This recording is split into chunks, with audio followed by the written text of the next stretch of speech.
فرمو كاك محادين وره محيدينا. السلام عليكم. عليكم السلام سيدي. او صدفة امر نازم بين بولاد. صدفة واني اي بوشي تلفوني بوكم جواب نايتوا. اخي الشحن بين ابو. كورة جرسي بوها شحني تشي. اخي ام موبايل تازانا الشحن شي بين بجرس هريت. كورة افراس يا دواز لدرو بين ابو خاطري خوا. دتورة كاك محادي ورا دانش دتو ورا دانش كورة والله دانانيش وقتي دانش تني ابي برم. يا اخوة بخير بيسرتها. كورة بخير نيمو بمليشكا وبمتو كيو امانتي بويني توا. زين شون كاك محيدين خود زاني باركي كياوت متي خصومة مشروع وا. كورة منا معنا نازع مشروعي تشي. اي نازاني من مشروعكم بدا سويه شوقه وشتبناوي سبريستي. كورة دا افراس يا واز لو دروياني بين تخوا او ناوا ها سبريستي من سبري بورما.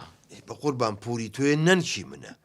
دو همچی ملکەکان هەیە من بەناوی ننکمەوە بوو بۆیە مەشروعەکەشم ناو ناوە سەبریستی ئەژینا سەبری ناوە ئەگە پارەی خۆمە بوو ڕێک ناومەنا ئەفراسیاوستی والله سبريكا خوشتر افراسيا وبيا يكشو قناعي فروشي توني بكريا بلا من حق بس انا مسبري افراسيا وين كاك الجان دفتر دولاركي خو من بنو بابرو مدنوا عرو كاك محادين هر او دفتر دولار ورقلي توبا مشروعان من طواو بيت اخر كي ام مشروع طابي وكي ام باري مينوا تو سيدك كاك محيدين ئەمڕۆ چەندی مانگە والله شو زانم تو زاني تشاني مانا دەخێرا جوارەوە ساقەوە دیدی بزانم چی هو تشي في مرابير ولا دابا دەم جوای مالەکە بەرە بقوربان ما هو وەزعەکەی بنە دەدیدی دبوسه يقدق هذا شو يقدق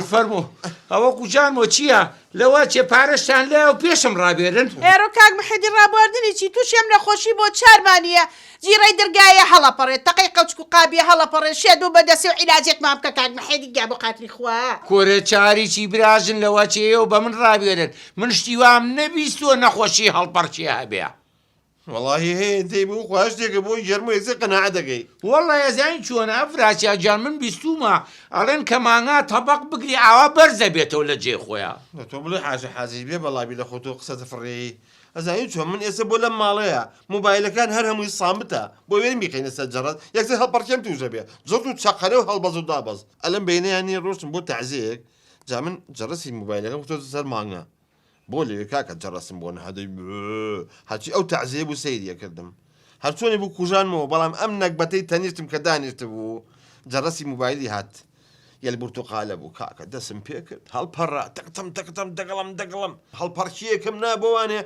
هل ببارك ديال مدن هل برجع بقوا كورة افراسيا وجامبو خاتي خول من قشتي وام نبيستوا چۆن کاک محادین گیان فریامان کە و بەشکەم بیبێ بۆ لای دکتۆرێکی باش کە زەناسیت كورة چون نايناسم برا والله دكتوري تشاشي جناسم الدكتور جرتو تشقنيه كورة افراسيا وبو خاتي خوا كل عالم دكتوري جرتو تشقنا هي بس عقوبم اي هيجيا هي درونية اي عنوانك عنوانك كوراني شانزا زاني اوه جرس ايه لا ايه شي لا شانزا ونيا عواري كروشي خود حيبه فانزا تانيش حفا تانيش حظي باشا مساق يا اخويا بخير بك كاكا محيدين هلا محيدين عدوني خمنا بباشا هلا بالمحا يا هلا جيان هلا بشي يا الله شاهينا بو خواده دقيقة غير بمني شيء دبم فارك شمنايا بو خوتا يا اخويا ممنون بجوز صفات بشي محيدين هلا والله صوتي موبايلك هنا ما اشكر.